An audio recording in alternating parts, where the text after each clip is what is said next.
Greetings everyone and welcome back to another cheapo phone review. In today's normal rambly video, I really want to take a look at the world of Android flip phones, because there's just not too many around. I'm going to discount the Samsung Z Flip, the Moto Razr 2020 and all that sort of stuff, because they're foldable phones. I want to talk about actual flip phones. Now as I said, this is going to be a rambly one. As per usual, timestamps are in the description as well as the pinned comment so you can skip to wherever you need to be. I'm hoping to get this under 40 minutes, so I'll see how I go. But anyways, the world of flip phones.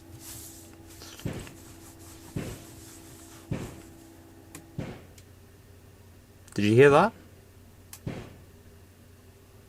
Not sure if that's a gun or fireworks. We're in Australia, it's probably fireworks. It's Boxing Day, man. Christmas was yesterday. Silly idiot. Looking back to one of the most famous flip phones, the Motorola Razr V3. This thing was extremely thin for the time, and it offered pretty much everything you could think of back in 2003. And when I do think of flip phones, I immediately think of this design. I know there's plenty of other flip phones out there that have come out over the years. For example, another one from Motorola is the V3 688 Plus, which I believe was a fairly popular model at one stage in time. And there was a bunch of other Motorola's and Nokia's and all that were popular flip phones, but I'm just saying this is the design that sort of sticks out to me the most whenever I think of an actual flip phone. As for me personally, I've only ever owned one flip phone, the LG U8 360, which I actually do want to cover in an installment of the phone archive, which I know I have to get back to. I really want to revisit the phones I used to own many years ago, but apart from that, I also own the Z Flip original model, the 5G model, as well as the Z Flip 3. And yes, while it's still a flip phone like so, it's a completely sort of different realm to the more old school ones. Let me show you one example of an Android flip phone. This is the Galaxy Folder 2. This is actually the Samsung, because A&N decided to hop on a boat to somewhere else. To me anyways, is essentially, let's get a normal regular Samsung device, okay? Let's just make that like that. Now attach a big screen to it, and you have this. Honestly, the functionality of this is pretty cool. You do get a full touchscreen, a 480 by 840 touchscreen, all the buttons and stuff like that, so you can use touch, you can actually use the keyboard itself. It's got a Snapdragon 425 in it, 2GB of RAM, and it's running Android 7.1.1, and it also has 4G, so it is still fairly capable. I should do a review on this one day, but I'm fairly sure there's other people that have already covered this before, but it's just one of the more obscure Android flip phones that are out there. LG has their own as well, and then just shutting it like that. There's no front display on this, which is a bit of a shame, honestly. Just how big this thing is? Here's a staple gun in comparison. That's a silly comparison. Let me put the original V3 next to it. Look at that. That's just a little silly, isn't it? Quite a hefty thing. Oh, there is a notification LED there. But we're not done yet. Over the years, Telstra has released a couple of flip phones that do run Android. The one I have, for example, is the Telstra Flip 2. There's a doggo on the screen. No touchscreen on this, no Wi-Fi, but it does have 4G and it's running Android 6. But the screen is just so tiny. There is a front camera that they've just plonked in the middle. It just looks so oddball that they didn't take up enough space. It works how a normal flip phone would work. You've got a normal button layout, you do have a couple of other function keys and stuff. It's very stripped back in terms of Android functionality. I'm fairly sure when I tried to test this out, I couldn't even install apps on this. So this is something I'd have to investigate, but I can't do terribly much due to it not having Wi-Fi. It doesn't have a Play Store, it is just very limited. It does have an external display though, and I want to also reiterate that Android flip phones aren't specifically designed for the masses. They're for a specific audience, because the next one that I'm about to show you, which is the Aspera or Aspera, you can call it whichever you'd like. These are specifically made for people with accessibility needs, elderly people, people that just want a really basic thing. And I mean, the Samsung Folder 2 is more of an advanced flip phone offering a lot more Android functionality, whereas this is just very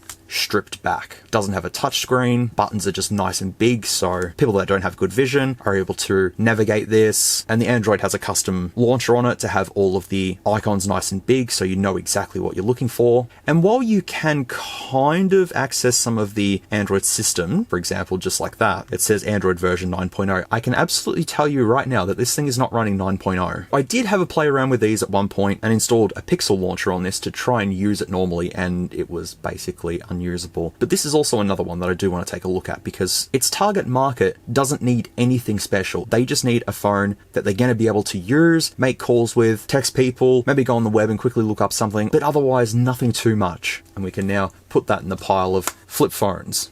But the phone I want to take a look at today is one that was sold here in Australia for a bit, but I have never seen this brand before. Kisa, or Kisa. You can no longer buy this phone from anywhere as far as I can tell. You can buy one from eBay secondhand, but that's about it. Kisa is actually selling a phone that you can have customized specifically for elderly people and stuff, like big huge buttons on the front to call certain people and stuff like that. So that's pretty cool, but they no longer have this specific model. Functionality wise, it's exactly like the Aspera F40, this thing in case you've already forgotten the name of it, but it does have a few extra things here and there. As I've already stated, the market for these devices is very specific, but I'm going to try and use this today as a normal Android device. I'm going to try and install games on it, browse the web, do everything that I usually do with phones that I review on this channel, just to see as a cheapo device how this thing would go in real world scenarios. And while I've tested this to a certain point preparing for this video, it definitely does have some shortcomings. I also can't find a spec sheet for this, so the specifications for this are completely unknown to me at this point in time. But anyways, that was a stupidly long introduction into what I wanted to talk about, so let's jump straight into this thing. We do have an LED flash, we have a 5 megapixel rear camera, we have our 1.75 inch external display, you do have some notifications that have LEDs built into them like missed calls, messaging, as well as a battery icon. The phone is also made of plastic with a soft rubber coating over it, which I'm pretty sure will disintegrate in about 3 years. Going around the device, we have 2 holes for a lanyard, micro USB port. At the bottom, there's the hole for the microphone. There's also 2 contacts down here. This is for a dock, because once again, for the target audience, they can just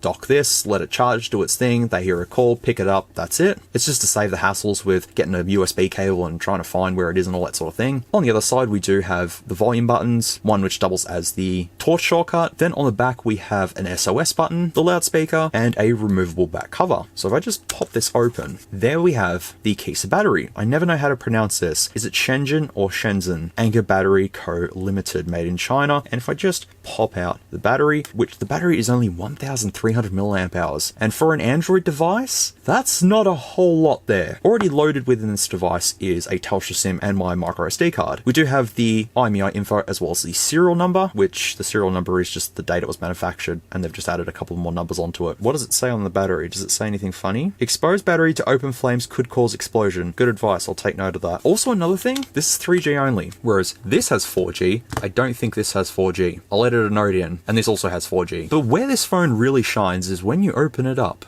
It looks pretty basic. The keyboard actually doesn't look too bad on it. The center button on the D-pad has this nice little textured area, but otherwise we've got menu button, back button, call end, message shortcut, camera shortcut with a little icon of an ear listening out for something, contacts button, your normal numeric keypad, and the display on this is a 2.8 inch LCD. We have our 1.3 megapixel front-facing camera, as well as the Flip 3 branding and the Kisa branding with all the little dots next to it. But that's pretty much around this device. But one feature that this offers that wasn't on the Aspera F40 or the Telstra Flip 2 is that this actually has a touchscreen, which makes it slightly more usable than those 2 models, because if you don't want to use the keyboard, you at least have this functionality of using touch to do whatever you need to do. So let me go ahead and power this on, and I'll show you what this thing has to offer. I may have to adjust my camera because I'm not going to be able to show this without bumping the tripod all the time, but just wait for the boot up sound. This thing's good. Also, I've dumped the system files for this as well. They're in the description. Feel free to go through them and tell me what you find.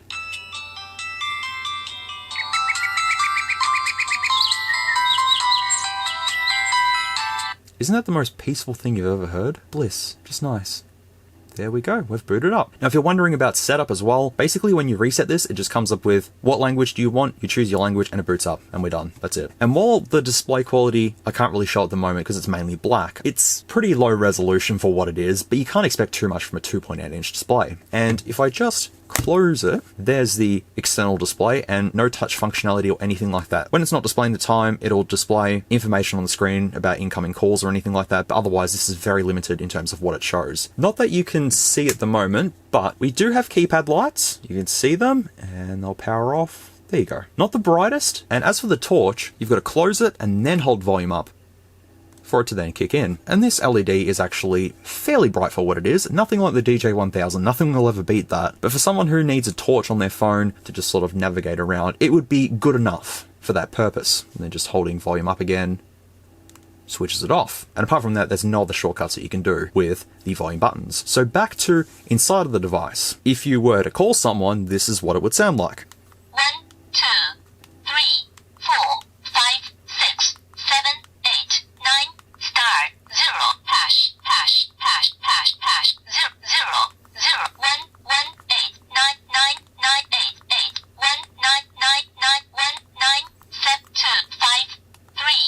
Did I get it right? I think I did. But I can say the keys don't feel too bad.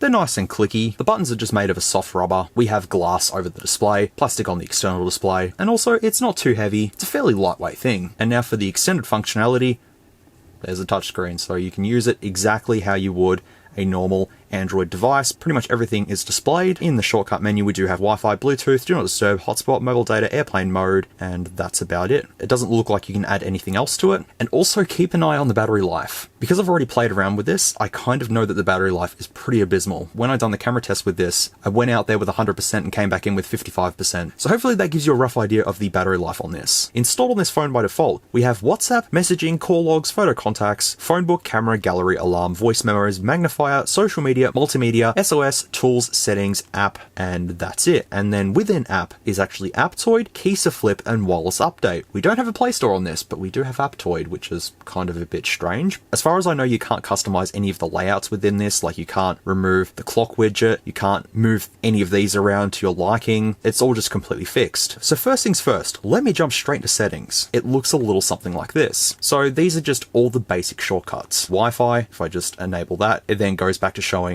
a more normal Android system. I can switch that on and see the networks. Only 2.4 gigahertz. No on-screen keyboard, because obviously you've got the normal keyboard. Should we talk about the typing experience on this then? It's not like your standard flip phone texting. So if I went to type in hello, it would look a little something like this.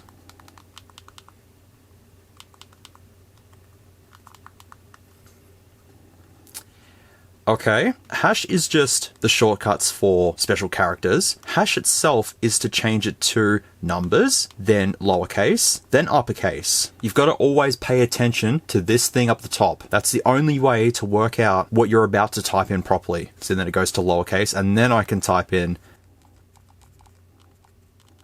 help. It is a little bit painful since it does have that predictive stuff on that kind of really doesn't work, but hopefully I can change the settings later on. Alright, I've connected to Wi-Fi successfully, so that's all good. Mobile data is on, but I'll come back to mobile network soon. Bluetooth, we don't really need to do. Flip answer, very self-explanatory. Flip the phone open to answer a call. Talking keys, tones and volume, just brings up the normal sound notification stuff. Phone ringtone is Fluty Phone by default, and do we have any enhancements? We do. We've got best loudness, so we know we're running MediaTek in this. Common functions, call settings, which is just all the usual, and see how it jumps from the accessible launcher straight into the normal Android functions. Display has just brightness level and sleep. Language, LED settings are on, external clock style, analog and digital, and that's it for common functions. In special functions, we have low battery notification and amplify receiver volume, which I did have on for my call quality test. Then we get to Android system. This is the more advanced part of the device that the intended market for this wouldn't really need to access at any point because you've got all the basic functions already built into the launcher. So network and internet all have their little icons and stuff, hotspot and tethering, VPN, airplane mode. But if I go to mobile network and then go to network operators, I definitely know it's 3G. There's no question about that.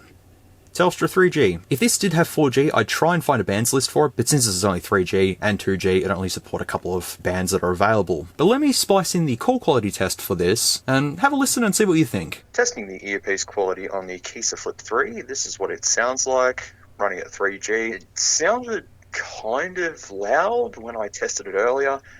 There is an option that you can actually enable to have it louder than usual, which I have enabled, so this is as loud as it will get. And this is the microphone quality on the Kisa Flip 3, which I still can't get over the name, Kisa. It's just a really strange name, unless it's supposed to be Kisa, but it could be Kaiser, Kisa, who knows. But otherwise, this is what it sounds like. I've already done a camera test, and I've heard the microphone quality, and it's not the greatest, but it'll do, of course. The earpiece is fairly loud, the microphone's pretty clear. They're definitely far from the best. Also, it's probably just easier to switch to loudspeaker for calls. Connected devices just has Bluetooth, cast printing, USB, not much there. Apps and notifications. I can just go show system, and now I can scroll through this, which I'll come back to in QuickShortcutMaker and see if there's anything that we may be able to open that might be able to do some wonderful things. But I said earlier that I've dumped the system files from this, and you might be like, okay, well that's not really a big deal. It is kind of a big deal when we actually get into settings soon. When we get to about phone, what it actually says that we're running.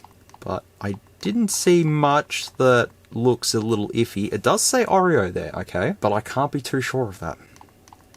Can't be too sure of it. Yeah, that's pretty much everything. We'll come back to this in Quick Shortcut Maker. Battery, I've got 2 hours and 37 minutes left. So I can safely say, with only a 1300 milliamp hour battery, running Android, it's not going to last too long. In display, you can't have wallpaper because it already has the launcher with all of the apps on screen. So there's no option to actually have a wallpaper. So at this point in time, I'll just go straight up to the display. Yes, you can count each individual pixel. The text is fairly clear for a 2.8-inch display, but I can definitely say that the colors are fairly washed out on this. I'll just give it a pass being a 2.8-inch display that's not meant to be like a 4K display like on Wacom devices and stuff. It's just meant to be a cheap panel that they've thrown on this, and that's exactly what they've done. Sounds we've already been into. In storage, we have 2 gigabytes of internal storage, with 699 megabytes used. Security and location, you get a screen lock, just a pin. Users and accounts, I could add a Gmail. Because we don't have the Play Store, I'd probably just have to go with sideloading the applications on. Should be fine anyways. I've just thought of the emergency information too, so if I was to add my contact, oh Jesus Christ is on here, of course. If I have Jesus Christ as my emergency contact and I press the SOS button, does it call Jesus Christ? No, it doesn't. In system, we've got languages and input. The virtual keyboard is 9-key IME, and if I was to go manage keyboards, there's only Japanese, so yeah, no Gboard or anything. Input assistance, spell checker, personal dictionary, all that sort of stuff. Date and time, backup, developer options I did put on because I've already dumped the system files, reset options, and then about phone. We have the Kisa Flip 3 as the model. Android version is 8.1.0, and if I was to trigger the Easter egg,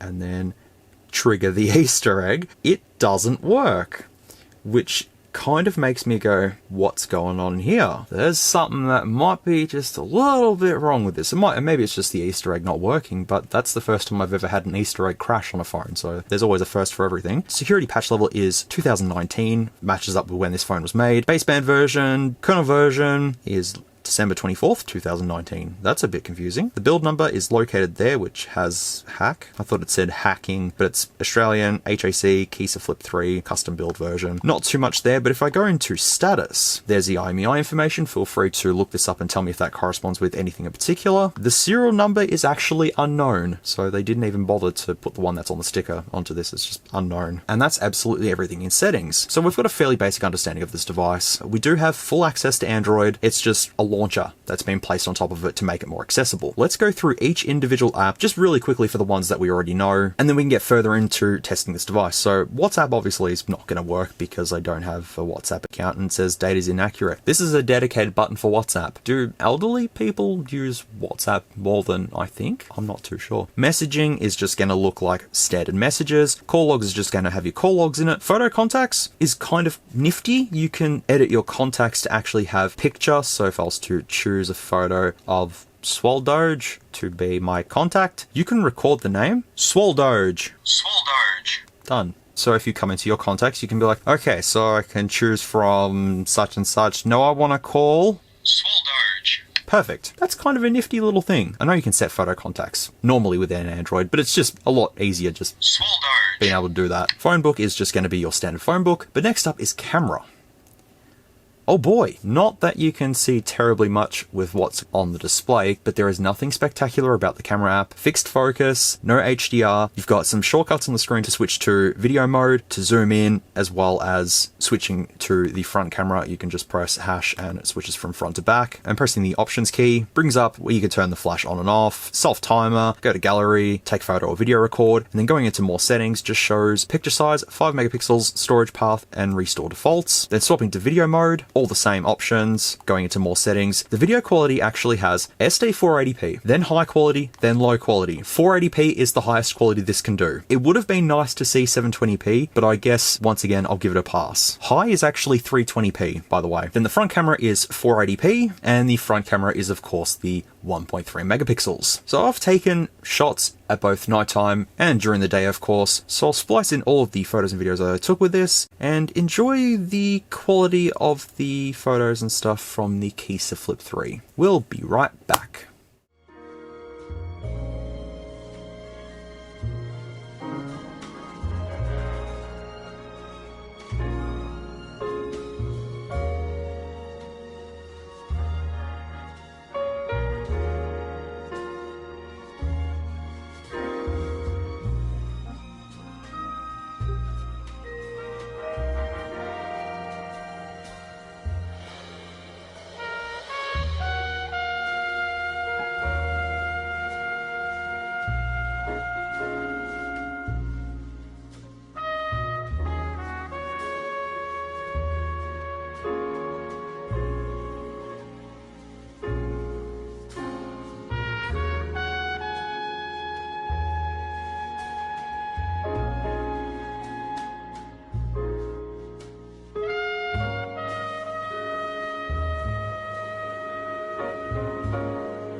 Alright, and here's the video quality of the Kisa Flip 3, right on the brink of sunset, kinda, sort of. And I'm holding the phone sideways. Let's go for a bit of a look at the froggos, and I've just realised the flash is on, but that shouldn't impact anything, I don't think. And I can see the pixels, even though we've got a tiny little display. Well, it's not tiny, but tiny for Android size. That shine that you see is from the LED flash.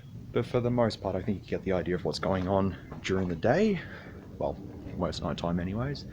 But going up close to the flowers, can you see them? It kind of looks like a cartoon to me there. Those gnomes that have been knocked over, that's okay, I'll fix them one day. 3 Muppets right next to this gargantuan fucking thing coming out of the concrete. I need my gardener here, but he's on holidays. Any EIS? I mean, I'm holding it sideways, so it's kind of stabilized for what it is, I suppose. Bolts on the wall there. Stuart and Mick just chilling there. And the magpie looking like that.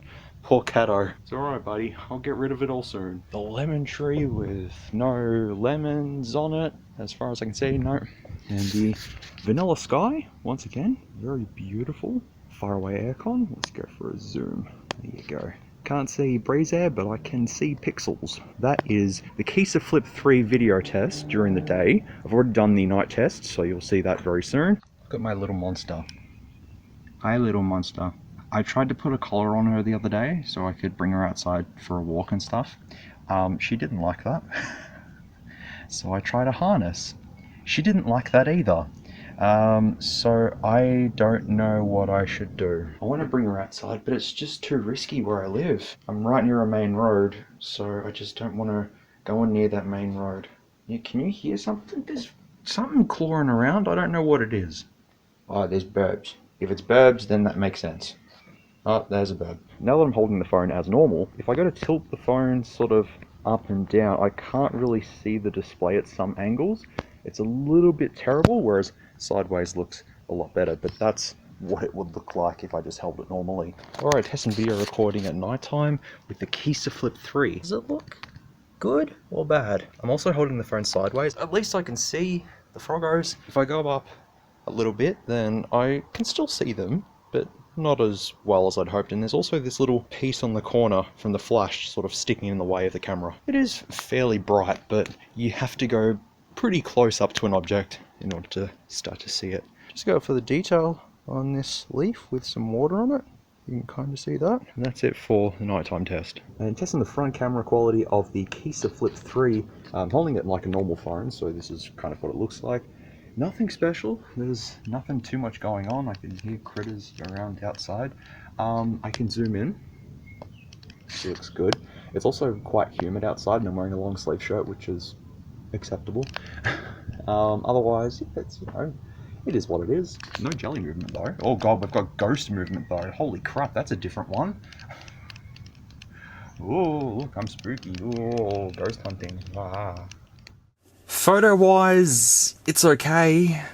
It will do. It is definitely 5 megapixels and 1.3 megapixels for the cameras, and 480p for both front and back. LED works to some extent, with both cameras being fixed focus. Obviously, you can't pull terribly much quality-wise from something like this, but I'm fairly sure that if you gave this to your grandparents and asked them to do some nice photography with this, you're not going to be expecting the most wonderful pictures in the world. So camera-wise, acceptable for a device like this. It would be fine just snapping a picture and sending it via MMS to someone else and saying, hey look, here's a bird in my garden or something like that, whatever old people do. Alarm is going to scream at you at whatever time you program this to scream at you, so if you wanted to do that, feel free. Voice memos, you can have the subject, remind sound, due date, due time, repeat, sound loop, invalid task. What have I done? Magnifier is kind of funny. This essentially just uses the rear camera zoomed in with the LED flash on. So let's just say I've got this tiny little Foodie mini brands, because I love collecting these things, by the way. And let's just say I want it to go, what does it say on it? Can't actually quite see because it's all blurry because there's no focus. If this camera had autofocus, you may may be able to see a little bit clearly, and I can go up even closer. I mean, I guess you can make out what it says, so it's not altogether too bad, but if it did have autofocus, it probably would have been a lot easier. Like, you wouldn't be able to see any of that text on there. But then again, if you've got a letter in the mail or something like that and you want to just sort of breeze over it, then I guess that's going to be no issues. The viewing angles on the display sort of are a little bit iffy, because if I move it like that, you can't see anything, and if you move it that way, you can see some things going on. But yeah, if I just sort of go along the XCody box, you can make out what's going on, so I'll give the magnifier on this a pass. Social media has Messenger Lite, YouTube, and browser. I guess we're going to do the YouTube test then. Well, we're going to be doing the YouTube test in the browser. They didn't actually install YouTube, they just put a shortcut to YouTube through the browser. Obviously, YouTube in the browser is not going to be the best, but it's what we have to deal with, so let's change it to okay, want to see a phone struggle? I'm fairly sure this does not have an accelerometer built into it. Let me see if I can show you at least one frame of 4K video on this. I don't think I'll be able to. Feel free to also start wondering what the process is going to be in this, because at this point in time, I do not know. I think I have a rough idea of what's going to be in this, but let's just keep it a mystery. Yeah, okay, I give up on this. All right, let's try 1080p. Start at the start. Wait. I think it's 1080p. Well, it's a frame of 1080p. 720p. Come on. 720p. You can do it. Let's be realistic. What do you reckon this display is? It's probably going to be, what, 320 by 240 or something like that? So if you did come into YouTube, it's going to be on the absolute default settings, which is probably going to be 144p. You're not going to notice on a display like this. It would have been cool to push 4K just to see what would happen. Obviously, the phone would just spontaneously combust. But at the default settings, should at least be able to watch YouTube in the browser. Somewhat. There you go. Ta-da! It works. At like 144p, it will do. That's the YouTube test. It's struggling. So then I would probably say, since we're already in the browser, if I came to Google, oh, the web page is iSearch Start FYI, which was on, oh, what phone was that on recently? It's on something. So yeah, Kisa phone is the ultimate simple phone, and they're an Australian company. The phone they make looks like this. I thought this was actually a display on the phone, but it's not. These are just big buttons on there to be able to just give to someone and go, there you go. As you can see through the designs and stuff, you have to actually get it customized from them, and they send you a device that has the names and stuff on it. The question is, how much do they actually want for this? Kisa phone is affordable. The Kisa phone costs just $389 and includes a free charger, charging cable, and a lanyard. I get that you can customize it for people and stuff, but you can also just get a very basic Android phone and just magnify the screen up to 250% and just stick the call icon on the front and messaging and stuff like that. But I suppose someone who doesn't want a touch screen and stuff, you have this option. It's an expensive option, that's for sure. Look, web browsing on this is probably going to be very average. If you just wanted to quickly go onto Google and check something real quickly, it would be fine. But at least you can use the touchscreen to navigate and then go back to the keyboard and stuff. So it's not altogether useless. I definitely wouldn't want to be browsing the web on this, that's for sure. The Galaxy Folder 2, browsing the web on this would make sense. But for this, probably not the phone for that type of usage. In multimedia, we do have FM radio, which should kick in. What's on Australian radio on a Monday night at like almost midnight?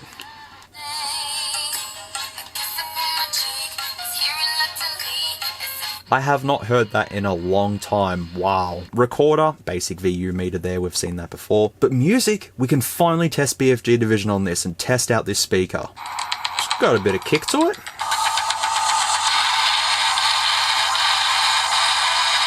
Loud.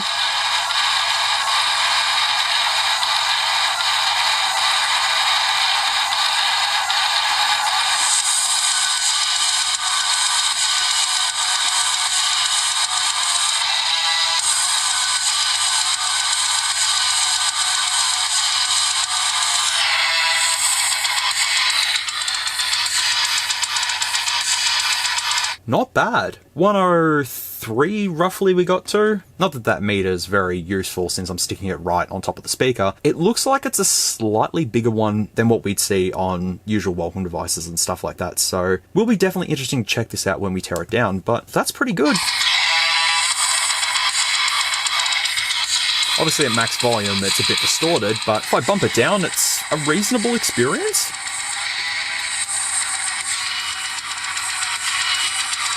It's not complete garbage, I'll say that. And video is just gonna be video, not much else there. SOS, maybe I can finally test SOS. Enable emergency contacts. Okay, so if I said Jesus Christ is the contact and I press OK, I am now in danger, please help me. Can I delete this one? Now I feel safer holding the SOS button. Oh. Got it. Got it. Gotta press it a couple of times.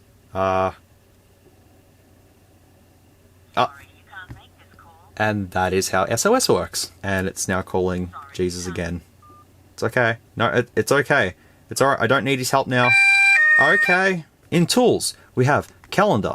It's a calendar. Hope everyone had a good Christmas as well, or holiday, or whatever you want to call it. I had a very quiet one. It got a little bit hectic in the end, but that was okay. Calculator looks like, oh, that's a custom calculator. That looks a little nifty. Note, press new to start. Done. Nope, I need to turn this predictive text off. I've just typed in CIA. File manager looks like the standard Android file manager. Sim toolkit, cell broadcasts, settings we've been through, and the last is apps. So if I open Aptoide, I did open Aptoide. It's doing something.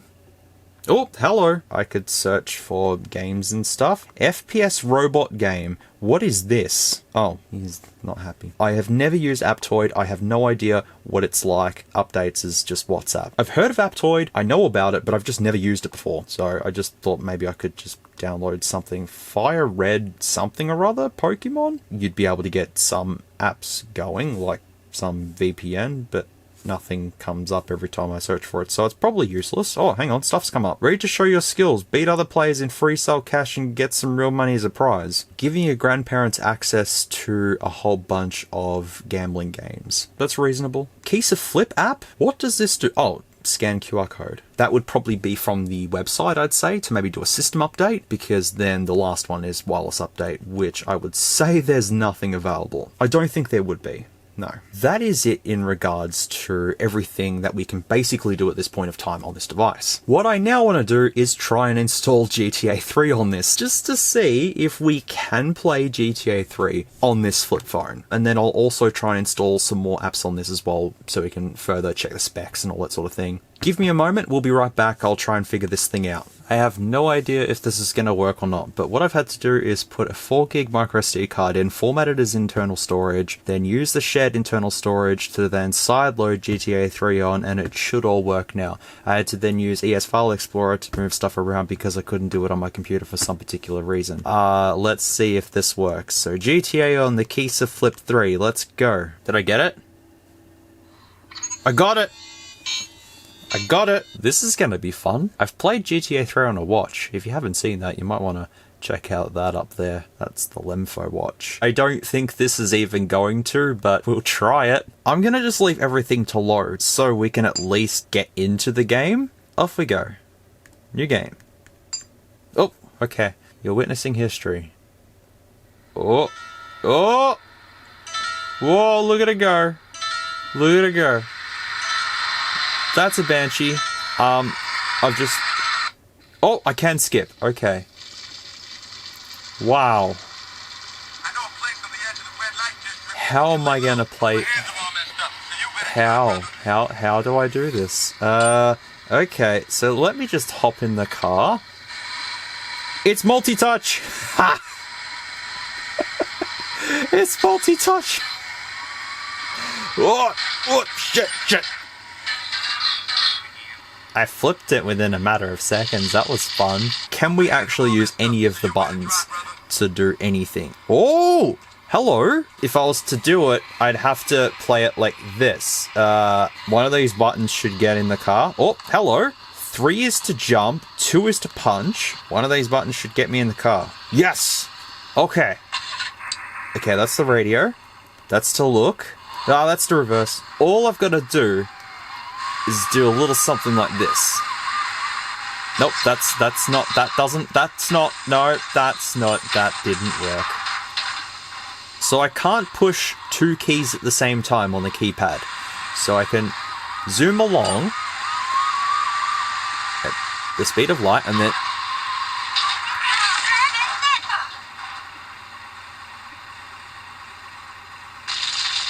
I have a habit of flipping this fucking car. I'll go back to this way. At least I can somewhat use it this way. It's playable. It's working. It's smooth. It's good. See if I can make it in the alley. Oh, snap. Now I've put it on the max settings. What will this look like? I just like seeing Grand Theft Auto 3 played on anything at this moment. It's kind of like Doom on any device. I'll just press 4 because it's easier. Hey, you know what? This is all on the max settings, by the way. God, you can see all the pixels. You can smell the pixels. But it works. It's Grand Theft Auto 3 on an Android flip phone that's meant for elderly people and people with accessibility needs. But you can install GTA 3 and play that to your heart's content and smash into everything. But it's definitely running at like 320 by 240. I can guarantee that because the resolution's just not that high. But everything on maximum's pretty good on it. It's just I'm having to use it sort of like this. And I flip the car and I don't even know how I kind of did that. Yeah, you could use the keyboard if you wanted to, but it's just somewhat easier to not use it. This is the most I've ever flipped this car in this game, ever. That's GTA 3 on this. You're very welcome indeed. But I have installed device info hardware, QuickShortcutMaker, and CPU system info. So I'm going to open up device info hardware first and we'll check this out. So let's take a look at what we have. 320 by 240 and we have an MT6580 in it. Of course we had the MT6580. It says Android 8.1.0, but how was I able to extract the system files? We've got both cameras listed there. We have 512 megs of RAM, 4GB flash, MediaTek MT6580M, fast quad-core processor.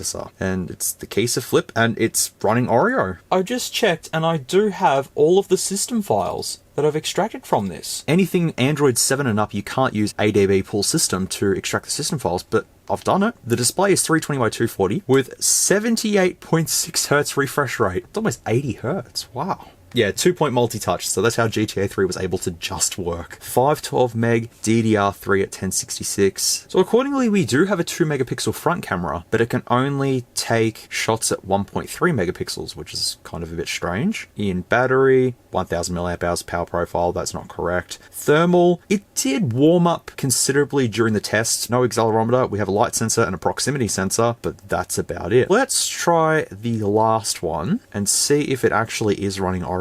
Yep, hardware MT6580, Android version 8.1.0, Oreo. So how's that the case then? 512 meg RAM, 3.3 inch display? Nope, it's definitely 2.8. Does it say the refresh rate? 78.57. That's madness. Battery, yes. Love that. The capacity is 1,901,562 milliamp hours. Love its inaccurate readings half the time. CPU temperature and battery temperature at 25 degrees Celsius. Sensors, light and proximity are just generic, so there's no light sensor, no proximity sensor, no accelerometer. Doesn't need it because if you're holding it up to your face, it doesn't need a light sensor or anything like that to tell the phone to switch the display off because it's got the keyboard. It all makes sense, don't worry. 5 megapixel rear camera and no, 1.2 megapixel front camera. It is correct, 1.2 megapixels or 1.23 roughly. Well, the last thing that we have is QuickShortcutMaker. This could either be quite fun or this could be very boring. I have a feeling it will be fairly boring, but I'll see if there's anything I can open up that might be a bit fun to play around with. There's nothing dodgy as far as I can see. Live wallpaper picker. That's actually on here. No live wallpapers. Well, you can't change the wallpaper anyway, so it's not helpful. 9-key IME is just the keyboard stuff. Settings, storage manager. There's Firefox on this? What? Oh! The launcher is called Firefox. It's probably nothing to do with the actual Mozilla Firefox. It's just what they've called this custom launcher. Can I actually get the Easter egg to come up? Well, there's that. Wait.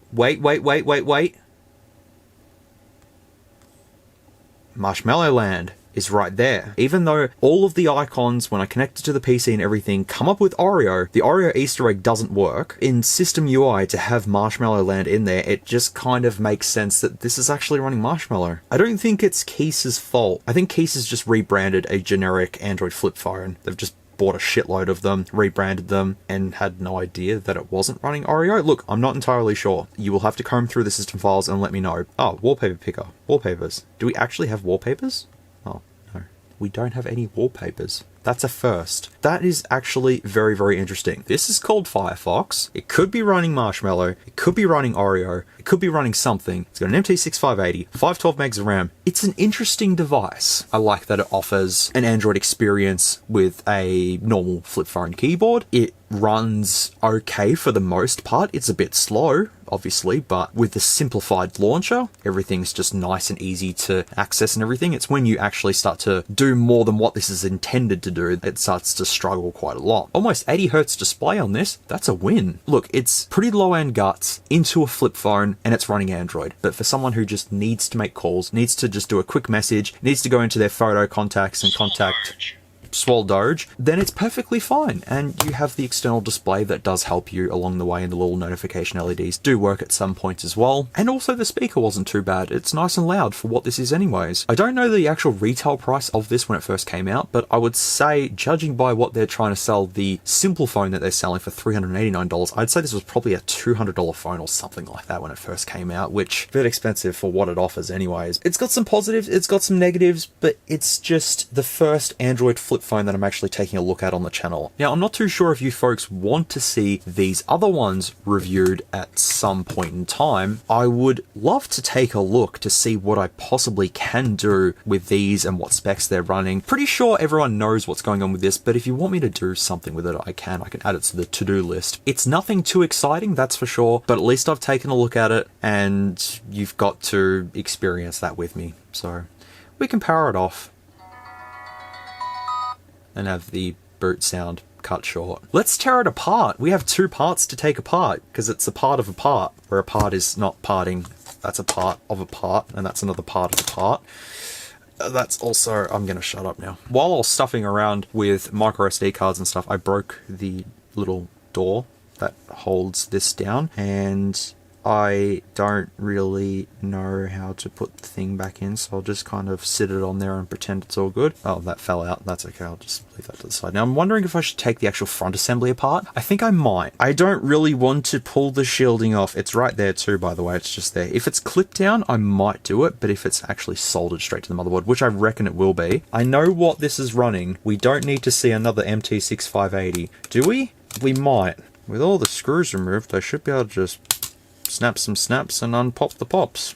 Oh, the sticker's part of... Okay, we'll have to take the sticker off with it. Okay, we have the sticker. Oh, there were only 2 letters off the word idiot there. How sad. We do have a big speaker, so that's good. So that's just the little assembly there for some contacts. Oh, that button is a button. So we have AP8005F20. So it's the F20, as far as I know anyways. Oh, there was a sticker, but I've pulled it off because it kind of came off with everything. Can I get that sticker out? No, I cannot. That's stuck to that. It does say stuff too. Unfortunately, that sticker's not going to come off in one piece. So we have a big old flex cable connecting the 2 halves together. What is this thing? Oh, that's probably for the FM. I'd say. Yeah, it is. It's just a wire soldered right there and just snaking around. Okie dokie. Okay, we have the motherboard. Button layout, that looks pretty nifty. Yeah, it's the F20, so I'm definitely going to have to Google F20 phone and see what comes up with that. It's probably going to be some generic flip phone that they've just sort of branded as this. And then the keyboard itself can just lift right out of there. And that's that fella. How do you get the top display off? Do I just pop these 2 fellas out? Okay, let me see if I can undo. Okay, yep, that's good. And unsnapping all those snaps reveals the top casing. Once again, F20 branded. There's a lot of parts going on with this. Let me make it look professional. Professional. The display is just this guy. There's information on it. It didn't tell us the external display within the specs as well. I'll Google that, see if anything comes up for that. Honestly, looks like a repurposed Nokia display. Could be, anyways. We do have the rear camera code just there, which doesn't seem to correspond with what it said in the specs. The vibration mode is also at the top, which I never actually got to work during this review. The touch assembly is just stuck in there like so. Well, I guess if I kill the touch, it's still going to function, isn't it? I guess it's not all that bad. And then I can lift back everything, There we go. So the LCD is just oh, the LCD is soldered on. There's the code on the LCD, if you can see that. I'll try and Google this if I can see it in editing. The back of the motherboard looks a little something like this. Not too much to look at there, so I'll just place that back down. The earpiece actually isn't too bad either. That's kind of the size of a normal welcome device speaker, actually. The front camera also I forgot to take a look at, but that's a little fella just kicking there.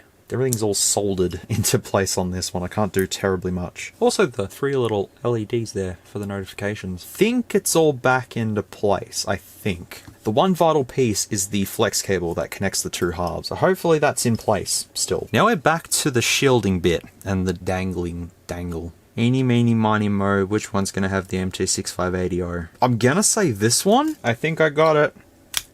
I got it! I chose the right one! There it is, the MT6580. And there's the Samsung module just there. So I'll Google this and see if that does correspond with 512 and 2 gig. If it does correspond with something else, it'll be very surprising. And these would just have power IC and stuff. Did I chip that? Is that chipped? Does that look chipped? Uh-oh. I don't know. So I think everything's back in place. I think. So just snap it all back together. That looks factory? Does it look factory? Yeah, it looks factory. Alright, let's see if it still works. If it does work, I'll display all the specifications to the side. I killed it. I didn't kill it! I didn't kill it! I killed it!